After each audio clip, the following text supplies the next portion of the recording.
은혜 받으실 하나님의 말씀은 느헤미야 9장입니다. 느헤미야 9장 18절에서 22절 말씀입니다.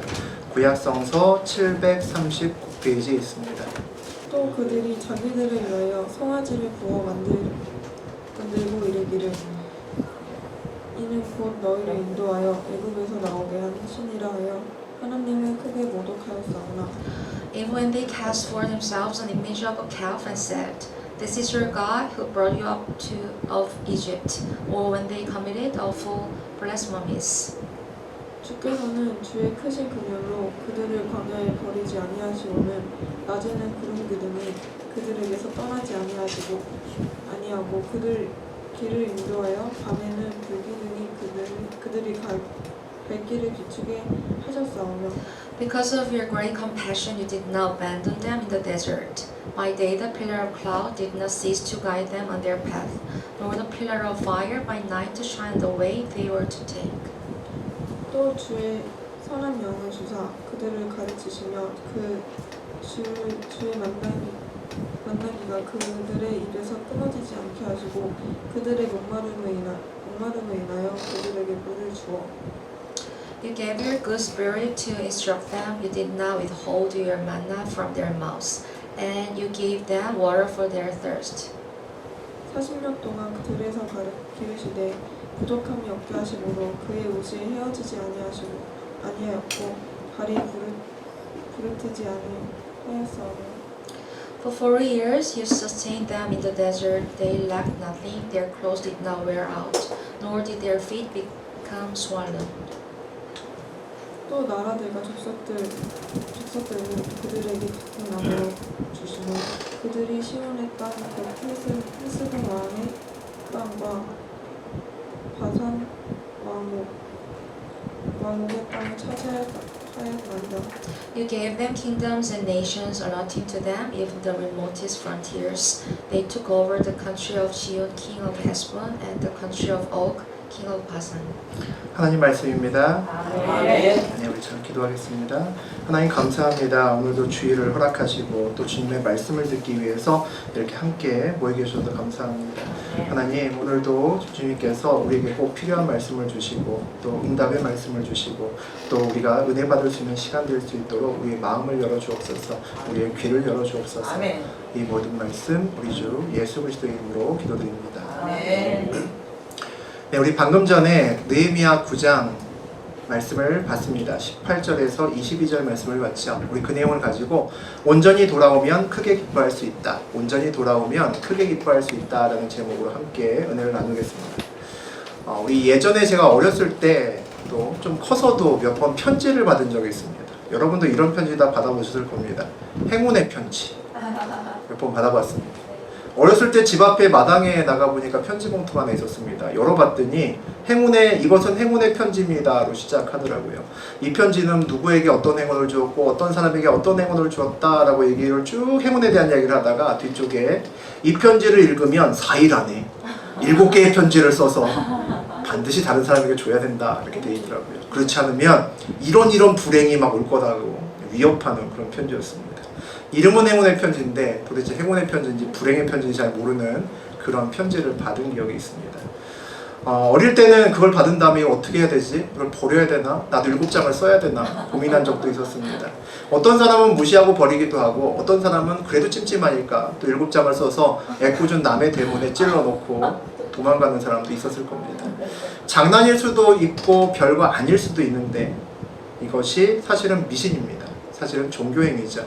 생각보다 우리 삶에는 이런저런 종교성을 가지는 그런 행위들이 생각보다 많이 있습니다. 그리고 이런 느낌으로 행운을 바라는 느낌으로 또는 저주를 피하고자 하는 느낌으로 교회를 다니는 분도 여전히 있습니다.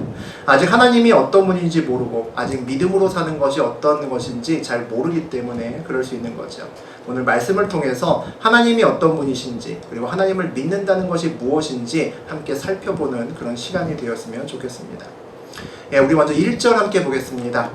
그달 29날에 이스라엘 자손이 다 모여 금식하며 붉은 베옷을 입고 티끌을 무릅쓰며 우리 지금 느헤미야를 계속 나누고 있는데 우리 지난 시간에 성벽을 재건한 다음에 7월 1일 그들의 새해였죠. 새해가 되니까 3, 4, 5 전부 다 몰려 나와서 성문 앞에 앉아서 열심히 부흥회를 했습니다. 오버나잇으로 완전히 부흥회를 했죠. 그러니까 부흥회가 끝난 다음에 그들은 초막절이라는 절기를 맞아서 그 행사를 이어나갑니다. 초막절은 뭐냐면 광야에서 아무것도 없이 그냥 헤맸었던 주님의 은혜만을 가지고 헤맸었던 그때를 기억하면서 정말 초막을 짓고 광야처럼 일정 시간을 살아가는 겁니다. 그러면서 조상의 그때를 같이 추억하는 거죠. 그렇게 긴 부흥회와 초막절을 다 끝나고 나서 하루 쉬고 나서 22일 날 끝나거든요. 근데 오늘 시작이 24일이니까 하루 쉰 겁니다. 하루 쉬고 24일 날 다시 백성들이 또 모이는 겁니다. 왜 모였냐고 우리 성경을 보니까 금식하며 굵은 베옷을 입고 티끌을 무릅쓰며 라고 되어 있습니다. 굵은 베옷을 입고 티끌을 뒤집어 썼다는 것은 마음을 다한 회개를 하였다는 겁니다. 은혜 받으면 회개가 나오죠. 은혜 받으면 눈물이 나옵니다. 우리 모두는 은혜가 채워지면 내 힘이 빠집니다. 은혜가 채워지면 겸손해지고 은혜가 채워지면 주님만을 바라볼 수 있습니다. 그렇게 이스라엘 백성들이 은혜를 받고 나서 변해서 또다시 한번 모여서 회개를 하고 있는 장면입니다. 우리 2절 보시겠습니다. 모든 이방 사람들과 절교하고 서서 자기의 죄와 조상들의 허물을 자복하고 모든 이방 사람들과 절교하고 라고 되어 있습니다. 그들과 연관된 모든 이방 문화와 선을 긋는다는 얘기죠. 그들의 사업과 가정과 직장에서 하나님이 아닌 것들을 끊어낸다는 겁니다. 내 삶에 침범한 옳지 않은 것들, 하나님이 기뻐하지 않는 것들을 버린다는 거죠. 쉽지 않은 일입니다. 그런 것들을 버리면 이익을 버리게 될 수밖에 없고 손해를 감수할 수밖에 없기 때문이죠. 입으로 자기의 허물을 회개하는 것은 쉽지만 삶으로 하는 것은 어렵습니다. 오늘 백성들은 입으로뿐만 아니라 행동으로 하나님 아닌 것을 버림으로써 삶으로 돌이키고 있는 거죠.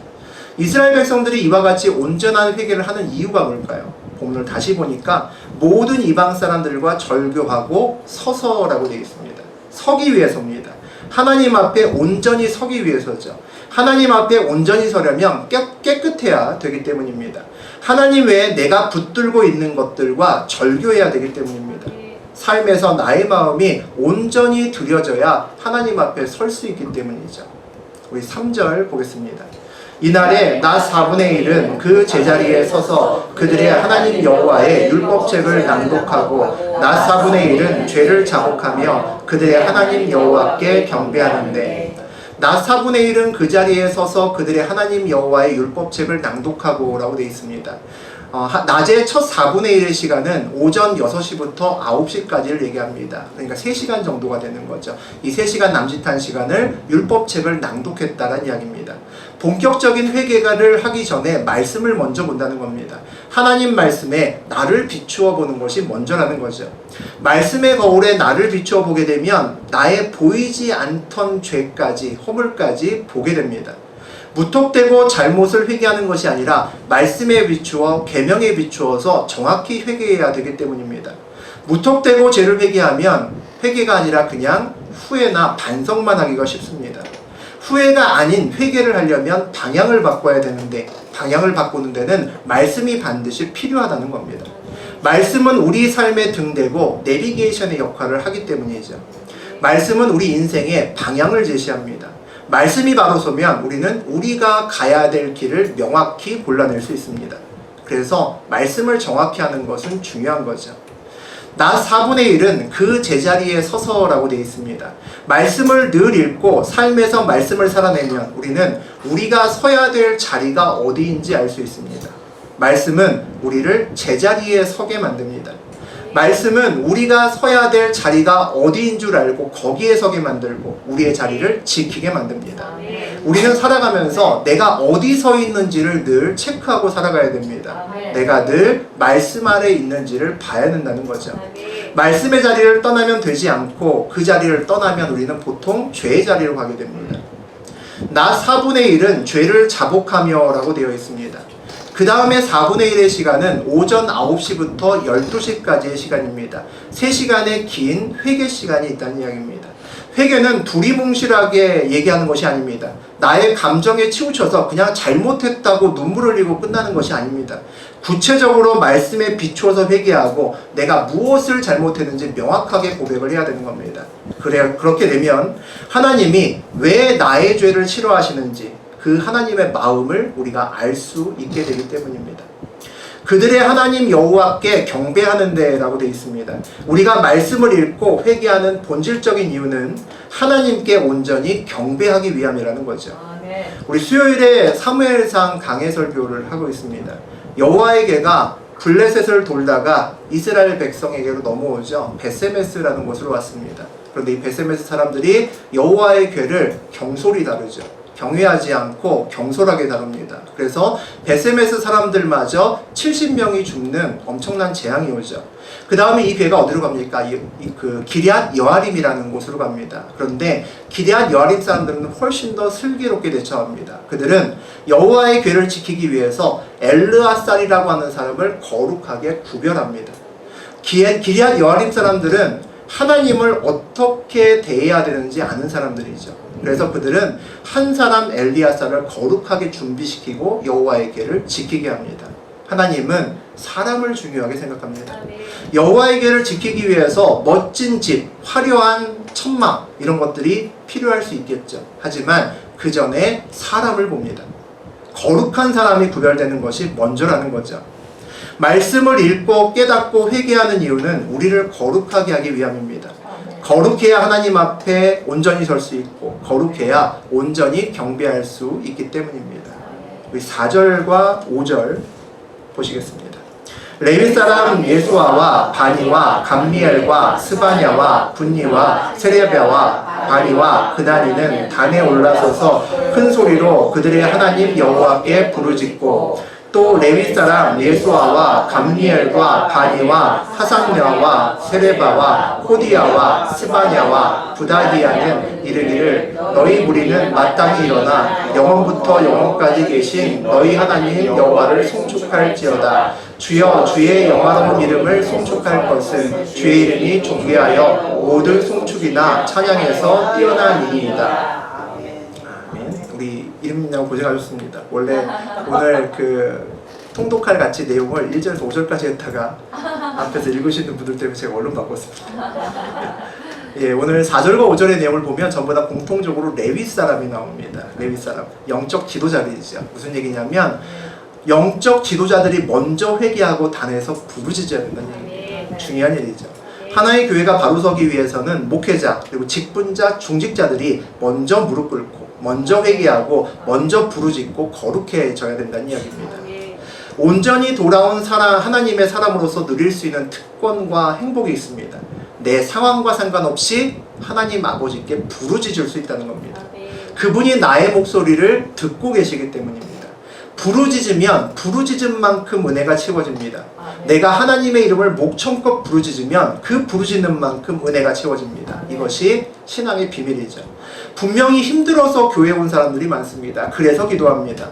말씀 듣고 회개하고 부르짖으면 그런데 기쁨이 올라옵니다.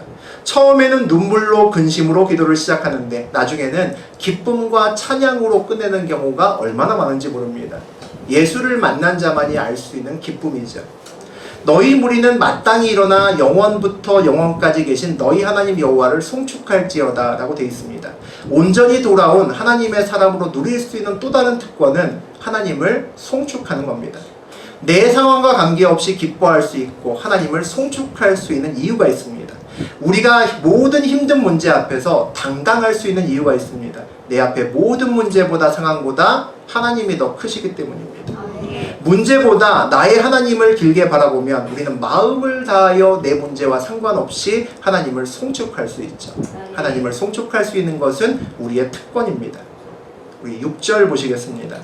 오직 주는 여호와시라. 하늘과 하늘들의 하늘과 1월 성신과 땅과 땅 위의 만물과 바다와 그 가운데 모든 것을 지으시고 다 보존하시오니 모든 천군이 주께 경배하느니라. 온전히 돌아온 하나님의 사람으로 누릴 수 있는 또 다른 특권은 하나님을 경배할 수 있다는 겁니다. 오늘 본문에 오직 주는 여호와시라 라고 되어 있습니다. 하나님께서 모세를 처음 부르실 때 모세가 하나님께 묻습니다. 누구십니까? 라고 묻습니다. 그때 하나님이 뭐라고 대답하시냐면 나는 스스로 있는 자다 라고 대답하십니다. 오늘 오직 주는 여호와시라로 시작하는 이 말이 나는 스스로 있는 자다라는 내용과 같은 이야기입니다. 하나님이 누구인지 아는 것으로부터 신앙이 시작한다는 이야기입니다. 그 다음 구절에 하늘과 하늘들의 하늘과 1월 성신과 땅과 땅 위의 만물과 바다와 그 가운데의 모든 것을 지으시고라고 되어 있습니다. 우리 성경책 제일 첫 장에 창세기 1장 1절을 펴면 태초에 하나님이 천지를 창조하시니라 라고 되어 있습니다. 그 내용이 이 내용입니다. 같은 내용이죠. 하나님이 천지를 창조하셨다는 것을 믿어야 된다는 얘기입니다. 하나님이 누구인 줄 알고 하나님이 천지를 창조하셨다는 이것을 이해하게 되면 성경책이 비로소 남의 책이 아니게 됩니다. 내 책이 되는 겁니다. 다른 책이 되는 거죠. 신화 같기도 하고 이스라엘의 역사책 같기도 한 성경책이 살아있는 하나님의 말씀을 가진 책이 된다는 겁니다. 이것이 믿어지면 성경책에 쓰여있는 글이 그냥 글이 아니라 하나님의 살아있는 말씀이다라고 하는 비밀을 우리가 알게 됩니다. 우리는 성경에 살아있는 말씀을 나의 삶에서 역사하는 말씀으로 꺼내야 됩니다. 성경의 말씀을 나의 삶의 말씀으로 꺼낼 때 필요한 것이 믿음입니다. 믿음이 있으면 수많은 성경책의 그 많은 말씀이 나의 말씀이 될 수 있도록 할 수 있다는 거죠. 나의 삶에서 살아서 역사하는 말씀이 되게 한다는 겁니다. 나의 삶에서 역사하는 하나님 말씀을 우리가 보면 우리는 정말 겸손한 자리에 앉을 수 있습니다. 마음을 다하여 하나님을 온전히 경배할 수 있다는 거죠. 우리 7절 보시겠습니다. 주는 하나님 여호와시라 옛적에 아브라함을 택하시고 갈대아 우르에서 인도하여 내시고 아브라함이라는 이름을 주시고. 이제 모인 이스라엘 백성들이 회개하고 하나님이 누구신지 알고 경배한 이후에 오랜 조상들과의 하나님과의 동행을 추억하기 시작합니다. 그 첫머리에 7절이 나와 있는 거죠. 처음 얘기가 하나님과 언약을 맺은 믿음의 조상 아브라함에 대한 이야기입니다. 근데 그 믿음의 조상 아브라함이 하나님을 만나고 나서 이름이 바뀌죠. 아브라함에서 아브라함으로 바뀝니다. 이름이 바뀐다는 것은 존재가 달라졌다는 겁니다. 세상이 그를 여전히 아브라함으로 기억한다라고 해도 하나님은 그를 이제부터 아브라함이라는 새로운 존재로 기억하신다는 이야기입니다. 아브라함은 한민족의 아버지란 뜻이고 아브라함은 열방의 아버지, 온 민족의 아버지라는 겁니다. 무슨 얘기입니까? 하나님께서는 우리가 아브라함이 아니라 아브라함으로 살기를 원하신다는 겁니다. 나로 인해서 나만 복을 받고 끝나는 것으로 끝나는 것이 아니라 내 주변이 함께 복을 받아야 된다는 겁니다. 내가 아브라함으로 살면서 나를 통해서 내 주변으로 복이 흘러가야 된다는 얘기입니다. 내가 복의 통로가 되고 복의 파이프가 되는 그런 인생길을 하나님께서 살라라고 말씀하시는 겁니다. 우리 11절 함께 보겠습니다. 또 주께서 우리 조상들 앞에서 바다를 갈라지게 하사 그들이 바다 가운데를 육지같이 통과하게 하시고 쫓아오는 자들을 돌을 큰 물에 던짐같이 깊은 물에 던지시고. 하나님의 기적으로 이스라엘 백성들이 애굽에서 노예 생활을 하다가 가나안으로 나갑니다. 해방돼서 가나안으로 가죠. 그러다가 홍해를 앞에 둡니다. 큰 바다가 앞에 있는데 그때 하필 뒤에서 애굽에서 도망 나온 이 노예들을 다시 데려가려고 또 죽이려고 바로가 쫓아옵니다. 뒤에는 군대가 있고 앞에는 바다가 있죠. 진퇴양난의 위기에 놓였습니다. 이제 목숨을 잃을 수 있는 위기죠. 이때 이스라엘 백성들은 부르짖습니다. 하나님 백성의 부르짖는 특권을 사용을 하죠. 그의 하나님이 응답하십니다. 그 응답의 결과는 홍해가 갈라지는 거죠. 믿는 자에게 홍해는 기적의 보살핌입니다. 그래서 이스라엘 백성들은 그 땅을 육지같이 바다를 지나가는 그런 은혜를 경험합니다. 믿지 않는 자에게는 홍해는 끔찍한 재앙입니다. 똑같이 홍해를 건너지만 그 뒤를 따라온 바로의 많은 사람들은 거기서 모두 바다에 빠져서 죽고 맙니다. 우리가 만약에 고난 가운데 있다면 우리는 기적을 기대할 수 있는 기회가 우리 앞에 주어진 겁니다. 고난 가운데 늘 우리에게 길을 내시는 주님을 우리는 반드시 보고 체험해야 됩니다. 이적과 기적은 사람들에게 하나님을 드러낼 수 있는 방법입니다. 우리는 이적과 기적을 통해서 하나님이 살아계심을 볼 수 있죠. 내 눈앞에 기적을 보고 그 뒤에 하나님을 함께 볼 때 우리는 믿음을 체험합니다. 믿음의 사람이 될 수 있습니다. 하나님은 이스라엘 백성들에게 젖과 꿀이 흐르는 가나안 땅으로 가라라고 허락하십니다. 그리고 광야를 지나서 가나안을 걷게 하시죠. 그동안 많은 기적과 이적을 보였는데 이스라엘 백성들이 배신하는 모습이 17절부터 나옵니다. 우리 17절 보겠습니다. 거역하며 주께서 그들 가운데에서 행하신 기사를 기억하지 아니하고 목을 굳게 하여 패역하여 스스로 한 우두머리를 세우고 종되었던 땅으로 돌아가고자 하였나이다. 그러나 주께서는 용서하시는 하나님이시라 은혜로우시며 긍휼히 여기시며 더디 노하시며 인자가 풍부하심으로 그들을 버리지 아니하셨나이다. 교만하면 과거의 하나님과의 일을 기억하지 못합니다. 참 신기한 일입니다. 똑같이 고난에 빠져서 똑같이 둘이 앉아서 열심히 기도합니다. 하나님의 이름을 부르짖습니다. 그 일이 해결됩니다. 한 사람은 하나님께 감사하고 기뻐하며 돌아옵니다. 그런데 다른 사람은 잠시 감사하고 기뻐하지만 돌아오지 않습니다. 여전히 세상 속에 있습니다. 나중에 보러 오면 이렇게 얘기합니다. 하나님이 하신 것 같지 않다는 겁니다. 그냥 그렇게 우연히 충분히 일어날 수 있는 일이라는 겁니다. 스스로 한 우두머리를 세우고 종되었던 땅으로 돌아가고자 라고 나옵니다. 민수기 14장에 나오는 말입니다. 출애굽 이후에 가데스 바네아라는 곳에 도착합니다. 거기서 정말 하나님이 주신 땅이 어떤 땅인지 정탐하러 12명의 정탐꾼을 보냅니다. 그 중에서 10명이 돌아와서 어떻게 얘기를 하냐면 그곳에는 엄청나게 덩치가 좋은 거인들이 살고 있다. 우리가 글로 가면 그들에게 모두 다 맞아 죽을 거라고 이야기를 합니다. 백성들이 울면서 하나님이 세우신 모세 말고 다른 지도자를 세우고 애굽으로 다시 돌아가자라고 이야기를 합니다. 홍해가 갈라지고 온갖 기적을 다 보았던 사람들이 약속의 땅을 바로 눈앞에 두고 어떻게 이럴 수 있을까요? 기적을 체험했다고 다 믿음의 사람이 되는 것은 아니라는 겁니다. 이스라엘 백성들에게 기적은 문제 해결의 수단이었을 뿐이었다는 겁니다. 기적과 하나님이 따로 국밥이 되면 안 됩니다. 놀라운 일이 일어났는데 이게 하나님과 연결시키지 못하면 아무 의미가 없습니다. 기적 뒤에 하나님이 보이지 않으면 원래 제자리로 갑니다. 원래 믿음 없던 자리로 돌아갑니다. 또한 매번 고난에서 기적만을 바라보면 우리의 신앙생활이 너무 힘듭니다. 고난에서 기적을 계속 기대하는 것은 미신입니다. 종교행입니다. 기적은 이름 그대로 기적일 뿐이기 때문이죠. 어쩌다 한번 일어난 일입니다. 큰 병에 걸린 사람이 기적적으로 나았습니다. 살다가 또 큰 병에 걸립니다. 담대하게 나갈 수 있을까요? 아닙니다. 지난번에 기적적으로 나았지만 이번에도 날 수 있을까? 이런 마음이 올라옵니다. 한 번 성공이 위로는 되지만 불안하죠. 이전에 그 기적을 되살펴보게 되면 또 그런 기적이 일어날까라는 생각이 계속 올라옵니다. 그 한 번의 성공의 기적이 얼마나 작은 확률이었는지 본인이 알고 있기 때문입니다.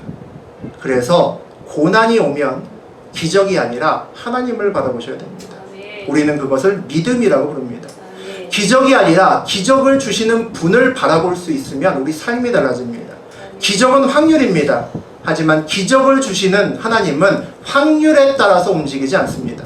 하나님은 사랑으로 움직입니다. 나와 그분이 사랑의 관계에 묶여있고 내가 그분의 길을 온전히 걸어가면 내 인생 또한 확률이 좌지우지하지 못합니다. 내 인생이 그분의 사랑과 그분의 뜻에 대해서 좌지우지되는 그런 인생길이 되기 때문입니다. 기적은 하나님이 그분을 나타내기 위한 방법일 뿐입니다. 내가 하나님의 자녀고 그분의 길을 걸으면 기적은 특별한 것이 아닐 수 있습니다. 일상적인 것일 수 있습니다. 내가 걸어가는 하나님의 길에서 장애물을 치우시고 하나님이 하나님됨을 나타나는 것은 어찌 보면 당연한 일이기 때문입니다. 기적이 상식이 되는 삶이 된다는 이야기죠. 우리 18절 함께 보겠습니다. 또 그들이 자기들을 위하여 송아지를 부어 만들고 이르기를 이는 곧 너희를 인도하여 애굽에서 나오게 한 신이라 하여 하나님을 크게 모독하였사오나. 너희를 인도하여 애굽에서 나오게 한 신이라 하여 하나님을 크게 모독하였사오나. 모세가 40일 동안 하나님으로부터 율법을 받으려고 시내산에 올라갑니다. 백성들이 하루 이틀 열흘 20날이 지나도 안 내려오는 겁니다. 한 달이 지나도 안 내려오는 겁니다. 죽었구나. 백성들이 생각합니다. 모세가 죽었구나. 그리고 모세의 형 아론을 시켜서 자기들을 이끌 금송아지를 만듭니다. 그리고 뭐라고 그러냐면 이것이 애굽에서 우리를 나오게 한 신이라는 겁니다. 하나님이 아니라 이 송아지가 우리를 나오게 만들었다는 거죠. 우상은 왜 만들까요? 그들이 자기를 위해서 송아지를 부어 만들었다라고 오늘 성경에서는 이야기합니다. 우상을 만드는 이유는 자기 스스로를 위해서입니다. 하나님이 아닌 우상을 세우는 이유는 하나님만으로 부족하다라고 느껴지는 거죠. 이때에 관계된 이야기가 출애굽기 32장부터 나오는데 32장 1절만 하나 더 읽어보겠습니다. 백성이 모세가 산에서 내려옴이 더딤을 보고 모여 백성이 아론에게 이르러 말하되 일어나라 우리를 위하여 우리를 인도할 신을 만들라. 이 모세 곧 우리를 애굽 땅에서 인도하여 낸 사람은 어찌 되었는지 알지 못함이니라. 이스라엘 백성은 10가지 기적도 보았고 아까 얘기했지만 홍해가 갈라지는 놀라운 기적도 다 봤습니다. 그런데 우상을 세우는 거죠. 이스라엘 백성들이 왜 우상을 세웠는지 출애굽기 32장 1절에서는 이렇게 얘기합니다. 그 구체적인 이유가 우리를 애굽 땅에서 인도하여 낸 사람은 어찌 되었는지 알지 못했기 때문입니다. 이스라엘 백성들은 모세가 그들을 인도했다고 생각한다는 겁니다. 모세가 죽었으니 우리를 인도할 신이 필요하다는 거죠. 모세만 보이고 모세 뒤에 하나님은 안 보인다는 겁니다. 하나님이 보였다면 이럴 필요가 없는 거죠. 모세가 죽어도 다른 사람 세우면 되는 거거든요. 기적은 보이지만 기적 뒤에 있는 하나님은 안 보이고 모세만 보였다는 겁니다. 이 얘기를 읽고 묵상하면서 그런 생각이 들었습니다. 왜 하나님은 직접 드러내시지 않을까? 모세 세우지 않고 우리 무당집이나 우리 절간에 가보게 되면 사천왕 있잖아요. 엄청나게 무섭게 생긴 우락부락한 사람. 큰 뿔 달린 파란 도깨비. 뭐 이런 모습으로 하나님이 나타나서 직접 얘기하시면 이렇게 못하죠. 적어도 뿔 달린 파란 도깨비 앞에서 금송아지 만들고 거기에 절 못하겠죠. 하나님은 그런데 그렇게 하지 않으십니다. 하나님은 종교행위를 원하지 않기 때문입니다. 그냥 절 받는 거 좋아하시지 않습니다. 자기 앞에서 벌벌벌벌 무서워 떨면서 기도하는 거 원하지 않습니다. 무서운 도깨비 앞에 서면 절하겠죠. 송아지 만들지 않겠죠. 하지만 도깨비에게 우리의 마음을 얼마나 온전히 드리겠습니까? 하나님이 어떤 분인지 아는 것은 우리 신앙생활에서 굉장히 중요합니다. 그래야 그분께 우리가 기쁨이 될 수 있고 그분이 원하시는 것이 무엇인지 우리가 알 수 있기 때문입니다. 우리 19절에서 22절까지 보겠습니다. 주께서는 주의 크신 긍휼로 그들을 광야에 버리지 아니하시고 낮에는 구름 기둥이 그들에게서 떠나지 아니하고 길을 인도하며 밤에는 불 기둥이 그들이 갈 길을 비추게 하셨사오며 또 주의 선한 영을 주사 그들을 가르치시며 주의 만나가 그들의 입에서 끊어지지 않게 하시고 그들의 목마름을 인하여 그들에게 물을 주어 40년 동안 들에서 기르시되 부족함이 없게 하시므로 그 옷이 헤어지지도 아니하고 발이 부르트지 아니하였으며. 광야의 시간은 이스라엘 백성들에게 어떤 시간이었을까요? 아마 이스라엘 백성들에게 물으면 지긋지긋하고 힘든 시간이라서 기억하고 싶지 않다고 얘기를 할 겁니다. 물도 없고 먹을 것도 없고 하루하루가 불안한 언제 죽을지 모르는 시간이었기 때문이죠. 그러나 우리 입장에서 성경을 전체를 읽으면서 보면 한편으로는 그들에게 분명히 은혜의 시간이었다는 것을 볼 수 있습니다. 이스라엘 백성들은 인정하지 않을 수 있겠지만 구름기둥과 불기둥으로 하나님이 보살펴주는 시기였습니다. 그리고 주의 만나를 40년 동안 끊임없이 먹었던 시간들이었습니다. 40년 동안 믿음이 없어서 죽은 사람들은 많았지만 배고파서 목말라 죽은 사람은 단 한 사람도 없기 때문이죠. 광야와 가나안의 차이가 여러분은 뭐라고 생각하십니까? 광야에 물과 음식, 그늘을 더하면 가나안이 되겠죠. 광야에서 물과 음식을 주시는 하나님의 은혜가 있으면 가나안과 광야는 별 차이가 없다는 얘기입니다. 산수 문제입니다. 광야에다가 은혜를 더하면 가나안이 되죠. 그럼 가나안에서 은혜를 뽑으면 뭐가 되죠? 광야가 되는 거죠. 이스라엘 백성에게 하나님의 은혜가 풍성한 광야는 실제로 가나안이라는 얘기입니다. 믿음이 있는 사람에게는 광야나 가나안이나 그게 그거라는 거죠.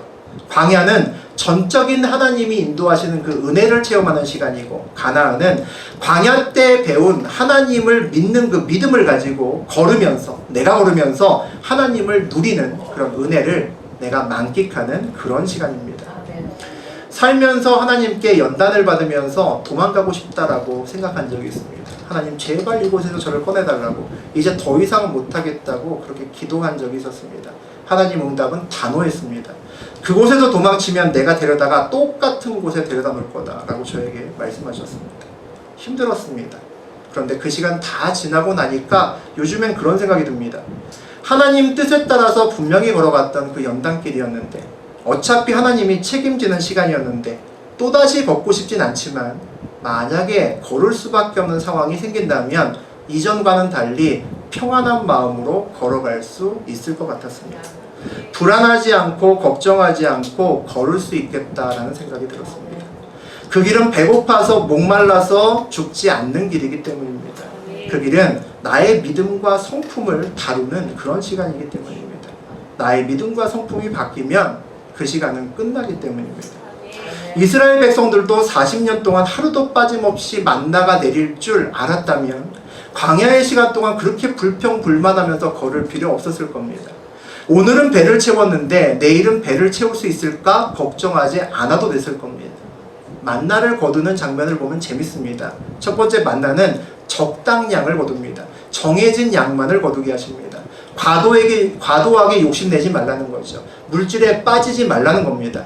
물질을 다루는 연습을 40년간 시키신 겁니다. 만나는 또 하루가 지나면 다 썩어버립니다. 그날 일용할 양식을 주신다는 거죠. 무슨 얘기입니까? 내일을 맡기는 연습입니다. 내일을 맡기는 연습. 내일을 하나님께 맡기는 것에 익숙해지면 한 달도 맡길 수 있고 1년도 맡길 수 있고 나의 평생도 주님께 맡길 수 있습니다.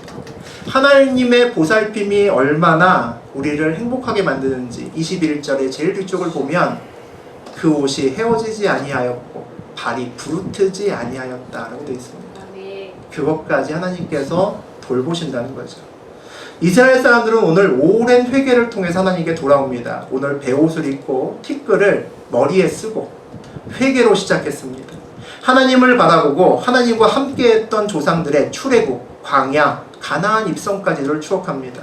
그러면서 점점 처음에 울부짖다가 점점 은혜에 빠져가는 것을 볼 수 있습니다. 점점 기쁨으로 차는 것을 볼 수 있습니다. 온전히 돌아온 자는 상황과 상관없이 기뻐할 수 있습니다. 상황과 상관없이 내가 이미 받은 복을 셀 수 있습니다. 지금 이스라엘 백성들은 여전히 느헤미야와 함께 페르시아의 지배에 있습니다. 여전히 식민지입니다. 그런데도 나라 잃고 힘없는 민족이 모여서 우리들은 은혜 가운데 있다라고 주님께 감사합니다. 식민지 백성들이 기뻐합니다. 어떻게 기뻐할 수 있을까요? 온전히 돌아왔기 때문입니다. 온전히 돌아온 자는 기뻐할 수 있기 때문입니다. 하나님을 누릴 수 있기 때문이죠. 그리고 하나님은 기쁨이시기 때문입니다. 하나님이 어떤 분인지 알기 때문에, 그리고 그분이 나와 함께 계심이 보이기 때문에, 내 상황 뒤편에 계신 그분이 보이면 우리는 상황을 누릴 수 있고 하나님을 누릴 수 있습니다. 하나님이 온전히 보이면 내가 광야길에 있어도 광야 내내 만나가 끊이지 않는다는 것을 믿을 수 있습니다. 그래서 불안하지 않죠. 오늘 내가 일용할 양식을 받는 것으로 내일을 걱정하지 않습니다.